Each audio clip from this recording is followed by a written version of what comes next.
Parang tayo yung nakikita.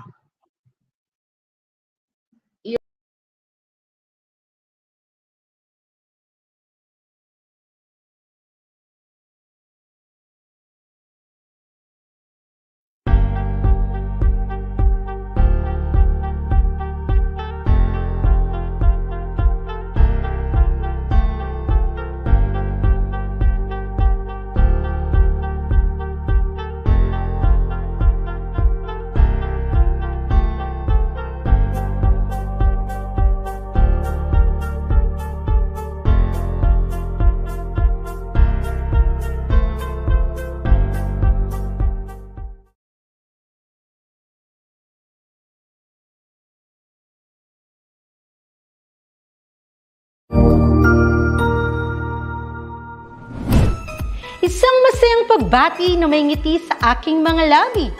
Naghahanap ba kayo ng makakatuwang sa pagre-review ng inyong anak? Meron yan sa DepEd.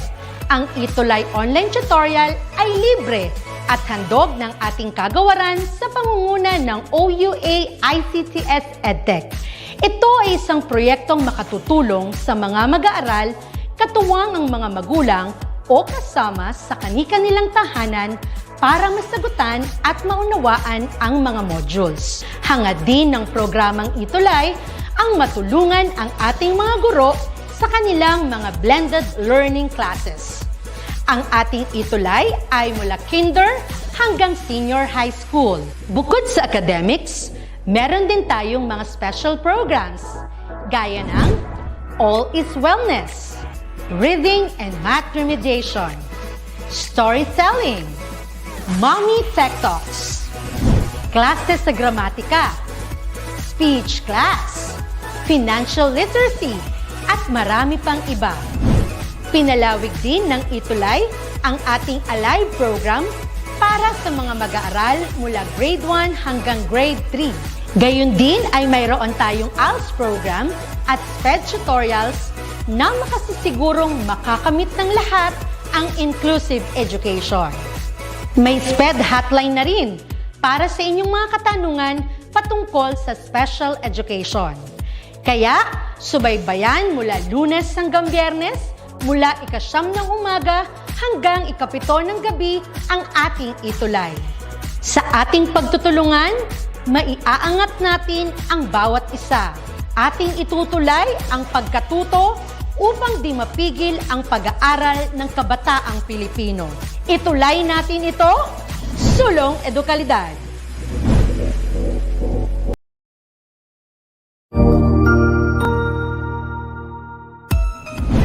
Mabuhay! Good day to all! I am your tutor Madge. Welcome to ETUlay, a free online tutorial, an initiative of the Department of Education, Information and Communications Technology Service, Educational Technology Unit, ICTS EdTech. This program is aimed at helping and assisting learners from kindergarten, senior high school, ALS, Alive, and SPED learners. Aside from answering the modules, the ETUlay is offering programs which you will surely look forward to. Together with our parents and teachers, the ETUlay will bridge the gap where difficulty and ease meet in learning new knowledge and skills. So, let us prepare our module, pen and paper. Ready your mind to see and hear worthwhile and interesting lessons. Let us now study and learn, together with our volunteer online tutors. Tara na!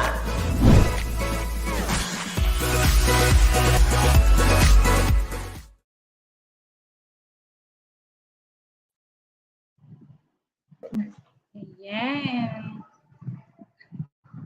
Ayan. Hello po. Tutor Ronald and Tutor Good afternoon po. Ayan. Hi! We are now in our last episode na po pala. Ayan. Good afternoon. Today, no, parang kulang na lang si Tutor JJ. Kompleto na tayo sa team research. So parang last na natin, last na Opo, last na meeting na natin together with our online learners, ang ating mga tutor, ay ang ating mga learner researcher, ang ating mga tuties, no? So last na ano na rin natin as a tutor, Tutor Ronald and Tutor Arlene. Hopefully meron ulit tayong susunod Yes. pa na ganap sa DepEd ETUlay. Yan. So ano ba ang ating Yes, oo. pag-uusapan ngayon, Tutor Arlene?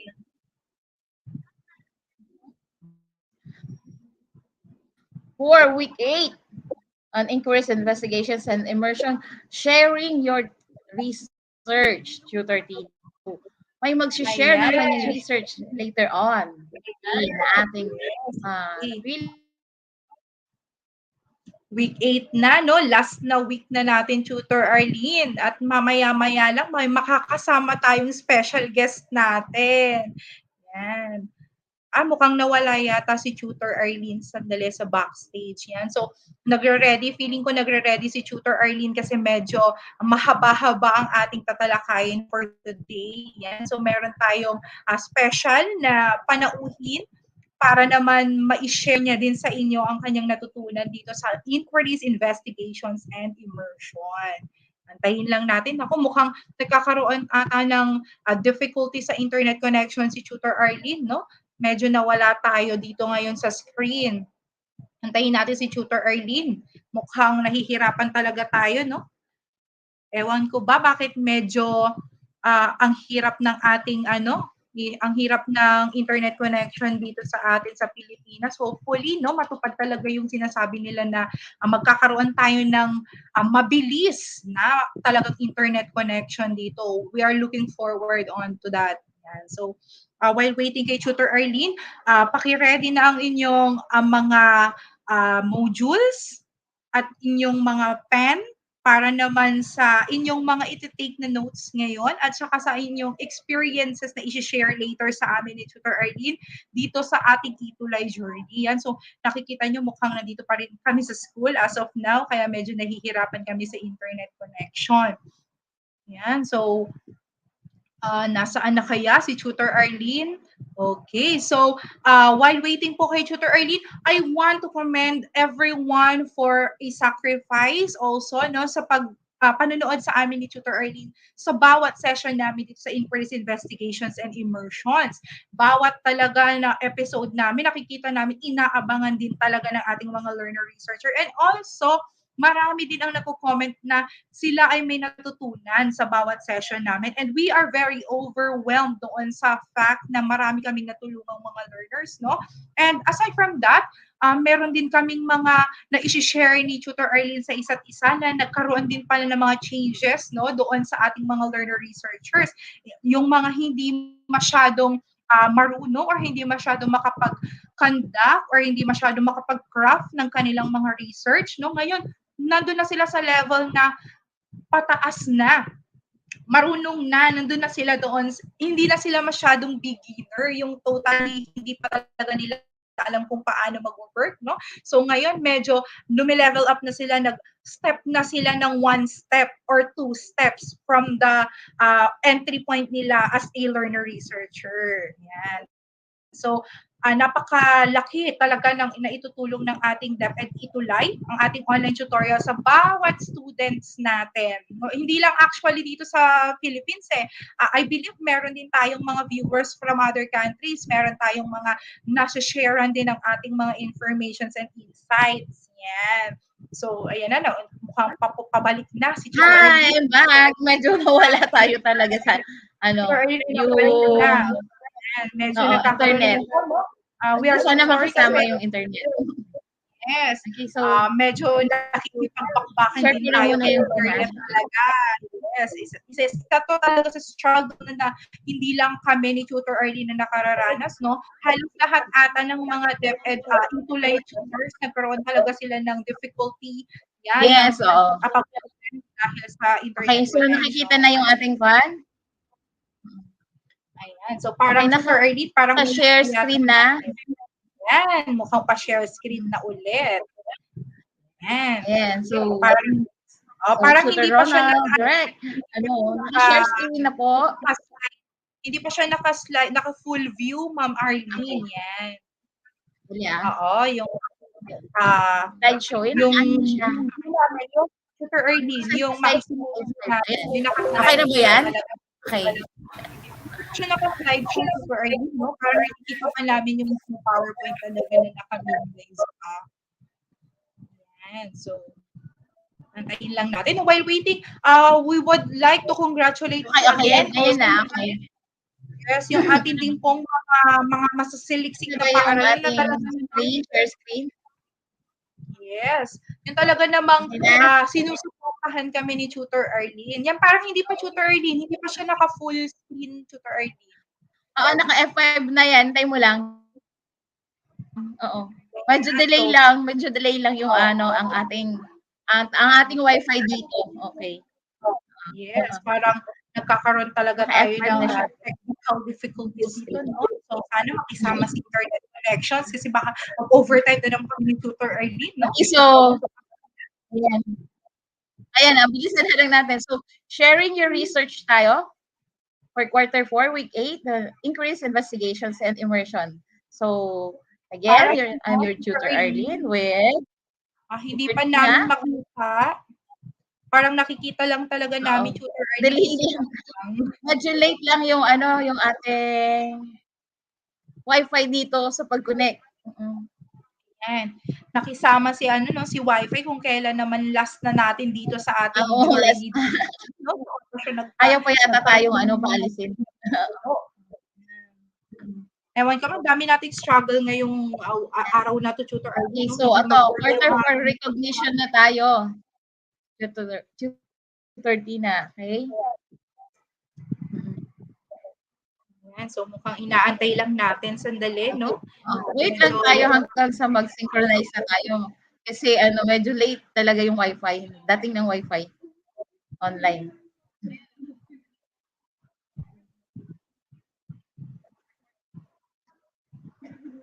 Ayan, mukhang inaantay lang namin Tutor Arlene na mag-full screen siya, no? Naka-full screen na sa akin. Yun lang yung pagdating ng Wi-Fi dyan sa inyo. Ayan. So, ano ng screen. Ayan. So, medyo naghihirapan po tayo ngayon na mag-ano.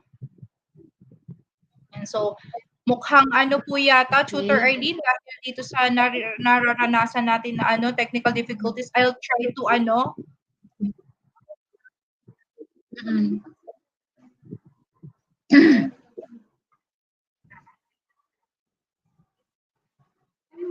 Okay na ba? Diyan? Okay, so ito na. Nasa... Ganun pa rin siya, Tutor Arlene. O, yan. Okay na ba? Ayan, ayan na. Lumilipat na siya ng Tutor Arlene. Ayan. Okay, ayan. Welcome again to our online ETUlay tutorial. Ayan na siya. Okay, sharing your research for Q4, Week 8, inquiries, investigations, and immersion. Okay. Tutor Tina. Wait lang talaga yung ating dating ng Wi-Fi. So, Q4 recognition na po tayo. Ayan na rin ang ating mga masalik sa duty of the week for week 7.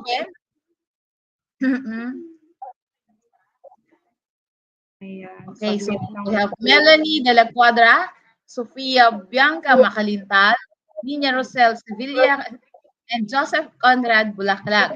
So congratulations sa ating mga masaliksik na duty of the week, week 7. Okay. And meron pa, sila Darlene Tumampil, Christine Tobia, Jersey Buliano, Ben Karin, Cyril Abriol. Okay. So sila yung ating mga masaliksik na duty of the week for Q4. Okay.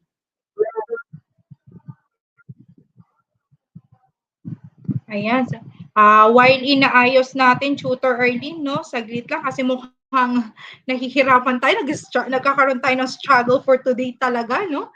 Yan, pinipilit natin na i-ano talaga itong ating screen. Yan. Okay. Susubukan ko ulit, no? Yan. So, I'm so sorry. We are very sorry for this technical problems natin, but we are actually troubleshooting it. Ayan. So, habang inaantay po natin, no? Yan. Dito na lang yung camera, tapos ipipresent ko naman dito sa aking kabilang screen.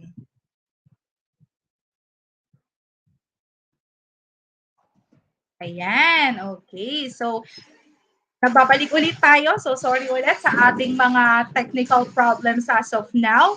Nakakaroon lang talaga tayo ng medyo pagkahirap dito sa internet connections natin for today. Okay, so again po, no, with Tutor Arlene, yan, congratulations po sa ating mga masasaliksik na Tuty of the Week. This was yung ating last episode, no, sa week 7 natin. Congratulations again. We have different, no, ang dami, Tutor Arlene. Napakarami nating mga masasaliksik na tuties nitong mga nakaraan nating episode, no? Talaga naman nakikita natin napakahusay talaga ng ating mga learner researcher in terms of research. Congratulations to that. And again, meron pang. Ayan. So, marami-rami ito, Tutor Arlene, nadagdagan ang ating listahan. So, we have another batches, no? Yung mga talagang masasabi nating marurunong na in terms of research. Congratulations. And how about sa ating quarter 4? Ito naman ang ating mga masasaliksik na tuty of the quarter. So, we have ito, si Nina Rosel Sevilla from Horacio de la Costa High School. Ito, Tutor Arlene, no, ito yung isa talaga sa makikita natin na lagi talaga, yes, lagi. Yes, mula umpisa. Yes po, Tutor Arlene, no, mula umpisa hanggang talaga sa last, nakikita natin laging nagko-comment ito si Nina Rosel Sevilla. Naku, mukhang nawala yata sa si Tutor Arlene. Ayan, so nako, nagkakaroon lang talaga kami ng technical difficulties and we are so sorry for that, no? So, aside from that, we have itong susunod din natin na tuty. We have Darlene Tumampil sa Celestino de Guzman Standalone Senior High School naman siya. Ayan, so I believe Tutor Arlene, no? Ito yung school ni Tutor Ronald. Yan, talaga namang, yes, well-informed ang ating mga students from Celestino de Guzman Standalone Senior High School. Yan, syempre sa leadership ni Tutor Ronald. Okay, so we have Christine Tobia also from Manuel L. Quezon High School na makikita natin all throughout the times na tayo nagkakaroon ng session, talagang comment ng comment, answer ng answer, and then she continued to mention yung kanyang mga friends para ma-share din niya yung ating session, no? And also, Sophia Bianca Macalintal from Horacio de la Costa High School. And kudos, no, sa ating mga school heads at even sa advisor ng ating mga na-feature na masasaliksik na tuty from Horacio de la Costa High School. Kasi from the very start ng ating research journey, Tutor Arlene, nandyan sila talaga, nakasubaybay sa atin, sa ETUlay. Yan. And of course, aside from that, meron din tayong most appreciative tuty of the quarter. Yan. So, ito naman yung talaga namang makikita natin, laging nag-share. Yan, balik na naman ako. Nandito na. Okay. Sana makisamang mabuti ang ating Wi-Fi internet. Okay. Okay, yan. Ayan, nawala na naman si Tutor Arlene. Ayan, so we have also Enrico Dalupan from Santa Barbara Elementary School. Ayan. Tutor Arlene, pati elementary talaga na-feature natin. Yes. Talagang nanonood sila. Yan, ulit na naman ako. Hello. Okay. Okay, so si Joseph Conrad Bulaklak, talagang consistent yan. From Pasay City North High School.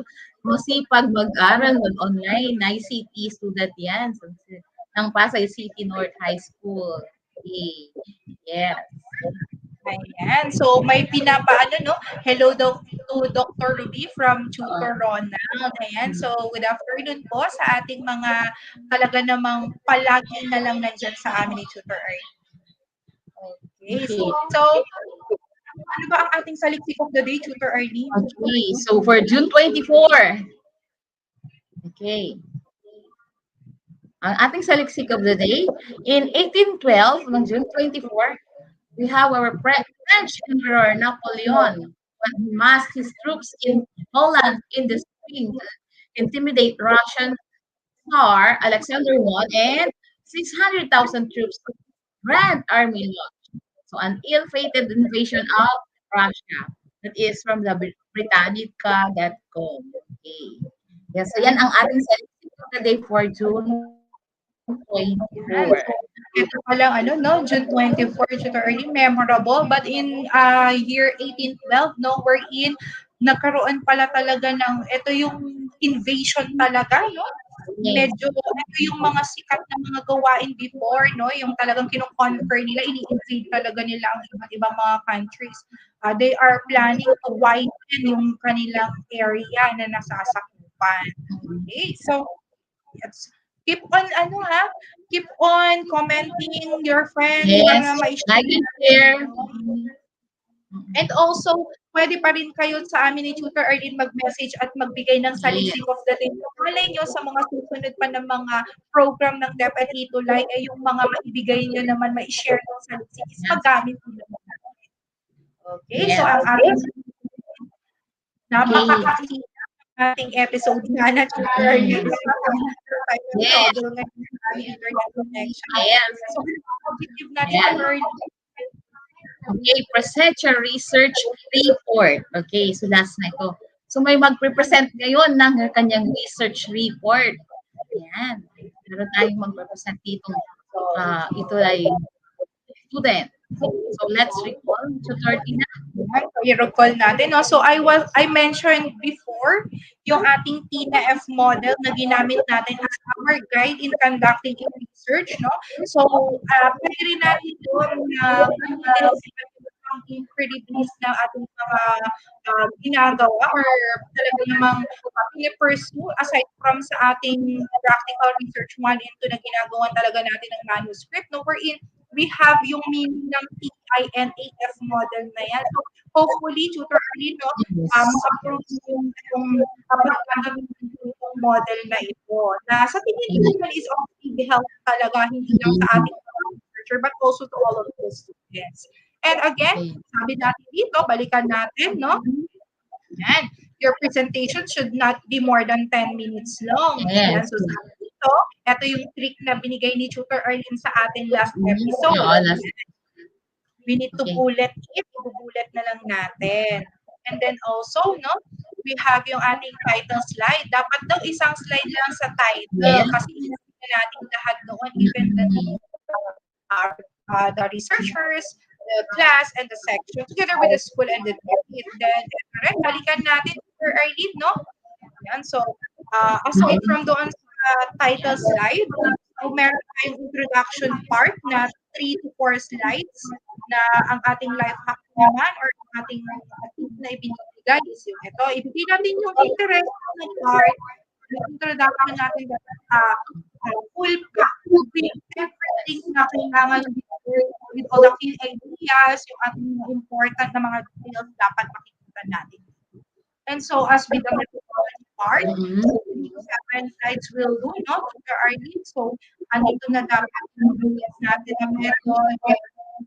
Aside from explaining na the PowerPoint, so we can do that orally, no? So, pwede natin i-oral na lang. Sabihin na lang natin sa pag-present natin yung mga gusto natin mga share pa aside from that. Then we can also have the results na may 2 to 5 na slides lang na i-present natin. So, presentation. So we use graphs. Yan. So it can be in a pie graph, pwede tayong gumamit ng bar graph, line graph, pictograph, and all of the graphs na sa tingin natin appropriate to be able to have the results na napaka-kompleto na ng results. Kasi sa pagkain, ito yung special na media natin. Then, applications and conclusions are typically composed of 2 to 3 slides. So, sinabi nga ni Tutor Arlene before, na i-interpret nyo na daw yung results nyo correctly and address the sources of errors. Yan. So, dito sa kasi implications, di ba nabanggit natin, meron tayong logical implication, may theoretical implication din tayo. So, kumbaga parang ibigay na natin, let's hit the target, no, you give something, how is it being used in this area, or yun ang importance talaga ng research natin, yung implication niya talaga sa ating daily lives. And aside from that, no, eto yung yung ginamit, no, yung gagamitin natin rather for today, kasi meron tayong special guest actually. Yes, oral presentation. Yan, nandito siya sa tabi natin, Tutor ID. Criteria. Ito yung magiging guide natin. And we also, no, want yung ating mga students dito na nakakapanood ngayon sa ating session, na sabay-sabay natin na i-critic later at bigyan ng grade sa pamamagitan nitong ating rubric. Yes. May criteria. Yes. Yung ating presenter for today. Nga, sharing tayo. Organization and guidance. So, nakikita natin from content, organization, delivery, enthusiasm, and education. Yes, ito yung ating mga criteria. We have body language. We also have the presentation or professionalism, how she present yung kaniyang buong manuscript. And hanggang dito sa time at saka sa completeness. So, I believe, no, ating masaliksik ay pwede na nating gawin ngayon. Pwede kong tawagin ang aking masaliksik na pakitang gilas. Saan siya maupo din sa'yo? Muntina dito na. Okay. So, dahil pala sa meron tayong masaliksik na pakitang gilas ngayon, i-present ko muna sa inyo bago ako mag-move saglit kasi kasama namin siya. Nandito siya ngayon. We have Miss Irene Clarin from San Fabian National High School. Yan. So, high school. Yes. Grade 12 Wallaces, U-Strand. Yes, makikita nyo po, no? Yan. Yan ang aming official uniform dito sa senior high school. Okay, so without further ado, let me introduce to you. Her advisor is Ma'am Donna Eusebio. Okay. Ayan, so a student also in TIs and research. Okay. Without further ado, may I present to you our presenter for today. We have Miss Irene Clarin. Okay, so you share your research now, Irene. Okay, yan. Irene. So my research is health impact COVID-19 in the Philippines.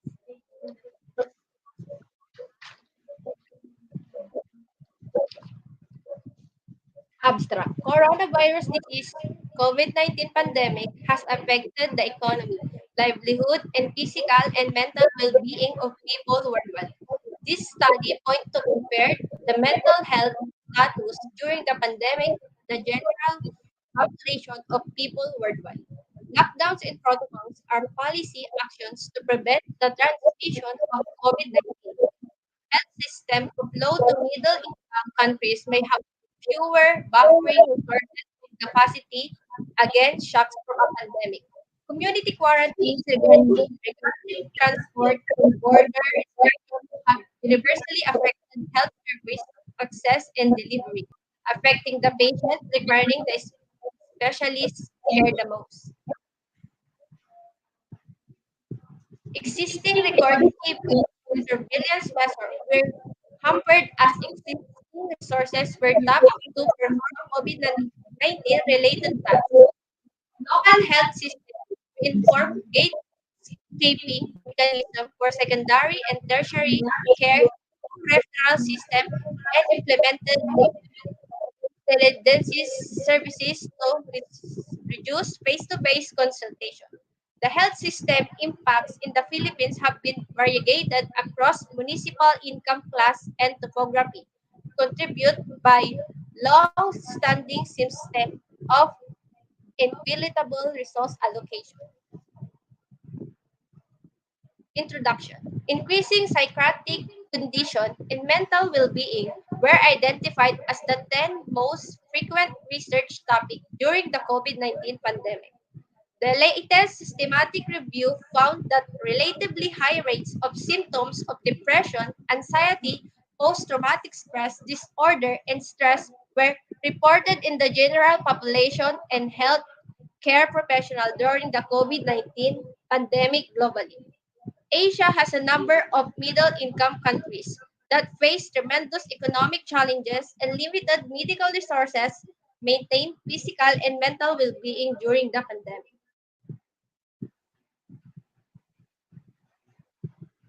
This expanded to North America as well. The study faced economic security during COVID-19 projected to grow suicide rates. During the pandemic, the Asia Pacific Disaster Mental Health Network recommended to establish a mental health agenda for Asia. It is therefore important to conduct research to assess psychiatric status of Asians living in MIC's developed capacity of various health system to respond COVID-19. Previous studies mainly focus on mental of individual Asian countries during the pandemic without cross comparison. Without prior comparative study found on physical and mental health of Asians living in MIC during the COVID-19 pandemic, this study aimed to investigate the impact of pandemic on physical and mental health in 7 Asians, MIC, China, Iran, Malaysia, Pakistan, Philippines, Thailand, and Vietnam. Identify differences among countries, acknowledge their concern and precaution towards COVID-19 together, identifying protective and risk factors associated with the mental health outcomes. So next, methodology. Research design. This study used a descriptive survey method that is used to evaluate socio-demographic profiles such as sex, age, parents' educational attainment, and occupation, size of income, of impact of COVID-19 in the Philippines. Descriptive research is a process of data gathering, analyzing, and classifying and tabulating the data about prevailing condition, practices, beliefs, processes, and especially the cause and effect relationship, and then accurate interpretation about such data with or without the satisfaction solution. Sampling. The respondent of this study came from Safavian National High School. Random sampling is used to select randomly samples from the different strata of the population.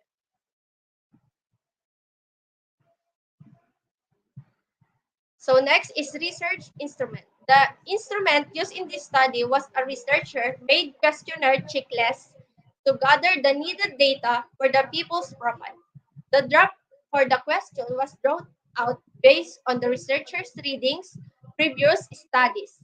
In the preparation of the study of instrument, the requirements in the designing of good data collection instrument were considered.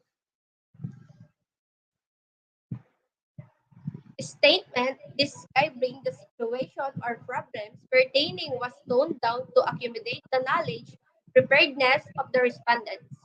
Open-minded options were provided to accommodate the free formatted views related to the topics or issue. This way, the instrument is authorized to obtain valid response to the student.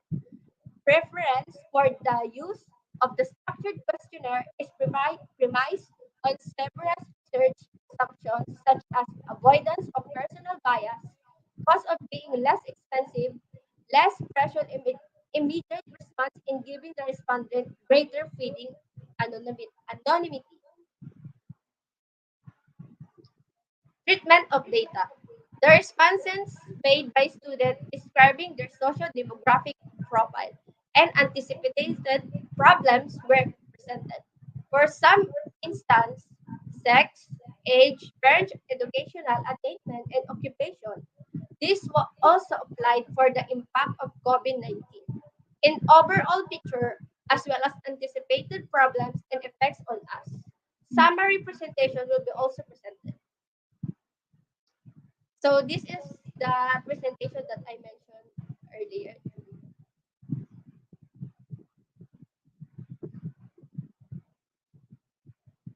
Questionnaire. Impact of COVID-19 in the Philippines.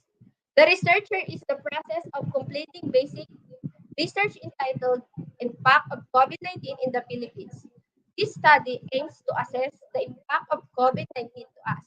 health, and mental well-being of people worldwide. The data to be obtained serve as the basis crafting and result of each student that is COVID have a really great impact to our lifestyle.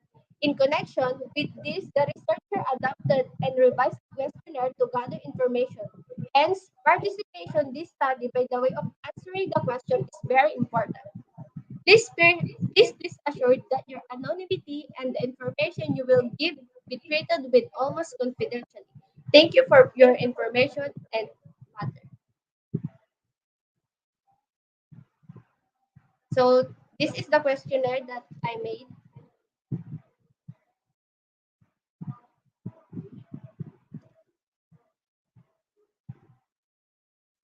Okay. Results and discussion. So this is what I collect in San Fabian National High School. Male is 21 and female is 9%. It's 70% for male and female 30%, total of 100%.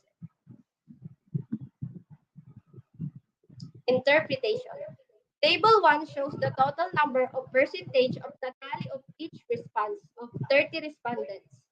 So based on the table 1, 21 respondents are male and 9 respondents are female. Respondents who belong to the male group has 70% majority, followed by the female group that only had a total of 30%.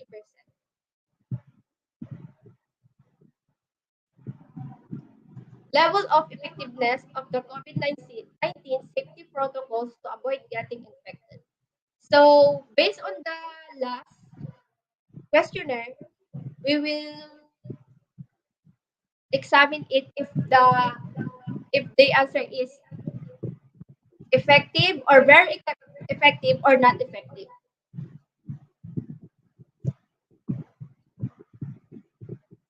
Interpretation. I noticed here in table that of my respondents are most of their answer or mostly answer the statement are effective, then that means they follow the safety protocol of avoiding COVID-19. You can see it in my overall weighted mean that 1.68 is under effective or descriptive equivalent. Conclusion. There can be no doubt that COVID-19 pandemic has affected the world in various ways. Social distancing and following protocols is one of the keys to protecting ourselves from the COVID-19 pandemic. Also, self-discipline, it enables us to stay in control of ourselves and of our reaction to any situation.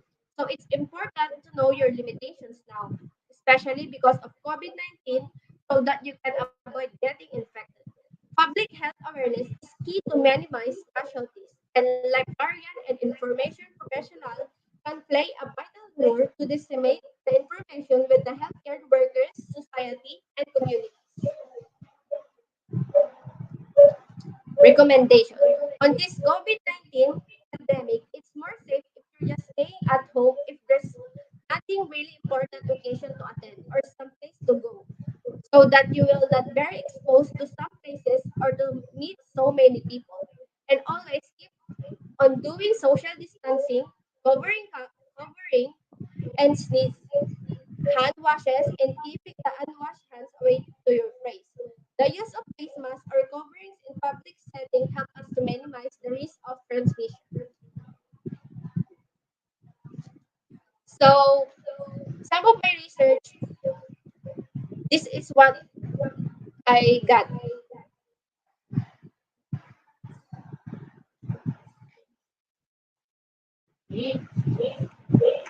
I'm paper.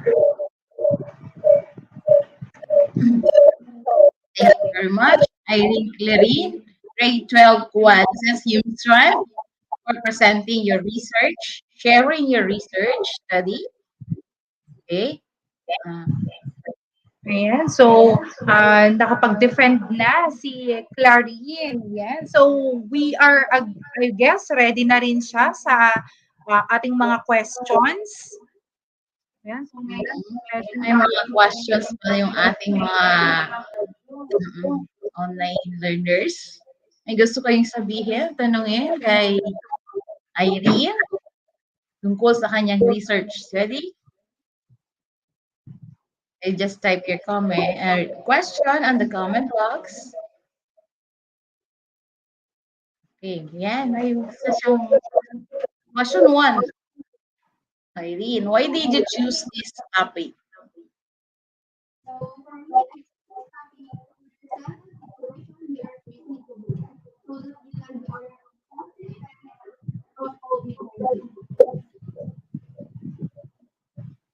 Ayan, so mukhang nagkakaroon talaga tayo ng ano ngayon, difficulty. So, eto sana yung mga supposed to be na questions natin as Miss Clarine will defend ng kanyang paper, no? So, we have first, why did you choose this topic? Ano nga ba yung reason sana ni Miss Clarine on choosing yung kanyang napiling title dito sa study niya? And also, yung significance naman ng kanyang study. So ano nga ba yung importance na makukuha ni Miss Clarine at ng kanyang grupo dito sa kanilang study? Hindi lang sila actually, Tutor Early, no? So pati tayo na kanilang mga readers. So ano nga ba yung makukuha natin na from yung kanilang study? Then, strongest point ng kanyang project. So, ano ba yung strong point? Ano ba yung pinaka talagang impact na maiiwan ng kanyang project sa atin as a reader? And this question, so if you could change something regarding your study, what would it be? So, ito yung something related sa kanyang limitations, yung sa scope and limitation ng study, no? So, ito yung mga common actually na mga questions na itinatanong sa ating mga presenters or yung sa mga research defenders natin talaga, no? Ito yung mga something related din naman sa kanilang research na bibigyan lang nila talaga ng napaka mahusay na sagot sa atin orally. Ito yung common lang no sa napakaraming questions na ibinibigay ng ating mga panel in terms of defending our research paper. So napakarami actually minsan ang pinaka hinihingi na sagot talaga ng ating mga research panel yung impact na maiiwan or something na maibibigay mo na change sa inyong piniling target na either population man yan or area na sa tingin nyo babago, gusto nyo magkaroon ng pagbabago or may problem, may existing na problem. Ayan, so ito yung ating mga pwedeng ibigay na score sana kay Miss Clarine at sa iba pa, no? So we have yung kanina na rubrics natin. So from criteria na content, organization, mechanics, delivery, enthusiasm, execution, body language, voice, time, completeness. Yan. So ano pa ang mga pwedeng ibigay na score sa mga presenters. So, bigyan natin ng score si Miss Clarine, no? So, sa content, siguro bigyan natin siya ng 4 kasi maganda naman yung content. Yan. So, yung organization niya, how she organized, bigyan natin siya ng 4. Kasi as a beginner, no? As a first timer, actually, she is a first timer na mag-present at gumawa ng research. So, for a first timer, so, this is a score sheet for a first timer, no? I did research during pandemic. Yeah, so ito yung mga pwede nating ibigay sa kanya talaga, no, ng mga points. Yan. So mechanics, yan. So siguro bigyan natin ng 3 kasi for room for improve. Medyo nagkaroon lang si Miss Clarine dito ng medyo konti lang naman na pwedeng baguhin pa natin. And also sa delivery, no? So medyo nandun yung nervous factor na sana is wala kapag nagpe-present. Lagi yung tipong kahit hindi mo alam, yan. So, hindi mo alam kung ano na yung susunod, pero gumagana yung utak mo while yung bibig mo rin gumagana. Ayan. So, sa enthusiasm, bigyan natin ng 4 kasi talaga namang makikitaan din naman natin na napaka-energetic din naman ng ating presenter. Yan. Sa execution naman natin, bigyan natin ng 4. Yan. So, well, executed naman ang kanyang presentation. Sa body language din, bigyan natin ng 4. Yes. And sa voice and professionalism, Medyo lang yung electric doon sa hair niya kanina. Medyo bawasan natin doon ng konti. Ayan. So, sa time naman, yan. So, pasok naman siya doon sa binigyan nating limit na 10 minutes. Pasok na pasok talaga. At nakuha naman lang niya yung time na yan. And so, completeness naman ng kanyang paper. Yan, so bigyan natin ng trick kasi medyo medyo may hinahanap tayo na wala doon sa paper niya. Kasi sabi natin before sa ating mga previous episode, Tutor Arlene, no, kailangan meron tayong sundin na format which is actually the IMRAD format, no? Yung introduction, the methodology, sa results, and sa discussion. Yan. So, overall, nakakuha naman si Miss Larry ng 36/40 na points. So, it's not a bad for a first timer talaga. Yan. So, masasabi natin, yes. Congratulations, Yes. Irene. Okay, you're now certified masaliksi. Yan. So, congratulations, Miss Larry, for having you here sa ating session for today. And congratulations dahil nakita around the Philippines talaga na isa ka talagang certified na masaliksi. Kinaya mo at pumasa ka sa aming hamon. Yan. Okay, so yan, Tutor Arlene, na-unlock na natin ang last learning objective natin sa ating ETUlay sessions in praise, investigation, and immersion. Medyo nandito na tayo sa medyo malungkot na part.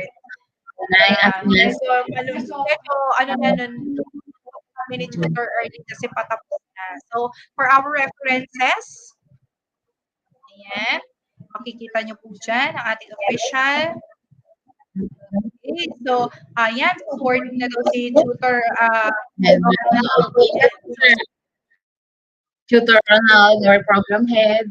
Okay, see you soon. See you soon po, Tutor Ronald, no, together with Tutor JJ. So, ito na talaga yung nakakalungkot na moment, Tutor Arlene.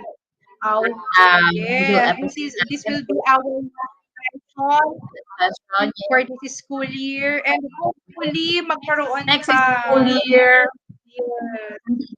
Magkaroon pa sa susunod Tutor Arlene kasi kaya medyo medyo another batch of learners. Yes, next school year.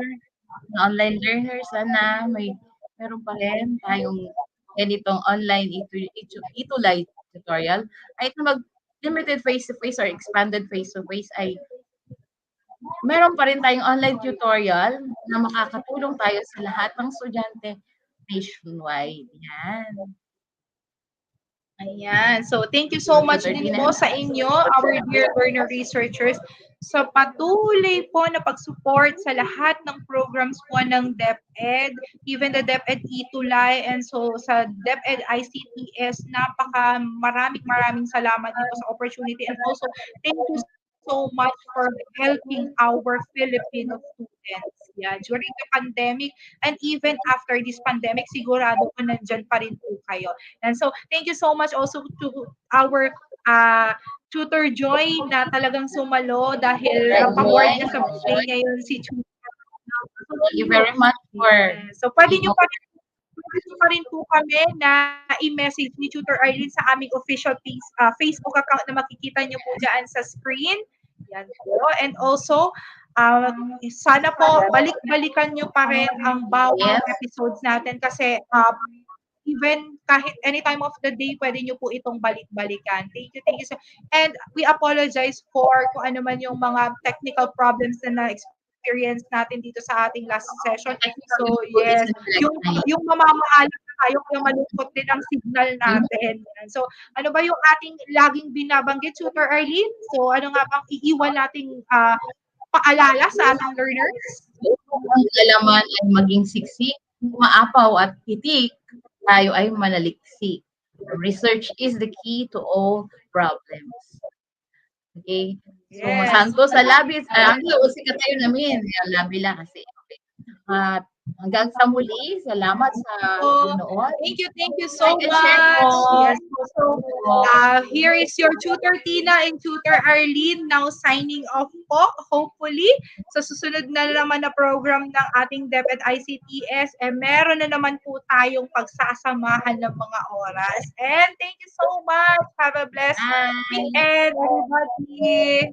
Happy graduation na rin sa mga mag-graduate na online, mga learners natin, okay? Sa lahat po ng mga learners, mag-graduate ngayong school year, congratulations and good luck, okay, on your new venture. Thank you po. Goodbye. Tutor Roy.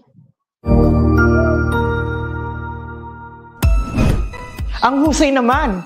Natapos mo ang iyong tutorial session kasama ang iyong mahusay na ETUlay tutor. May bago ka bang natutuhan? I-share na yan gamit ang hashtag #ETUlayLevelUp. Huwag aalis ha, dahil may susunod pang programa na pwede mo ring panoorin at salihan. Dahil naghihintay na ang iyong mga tutors. Happy learning dito sa ETUlay!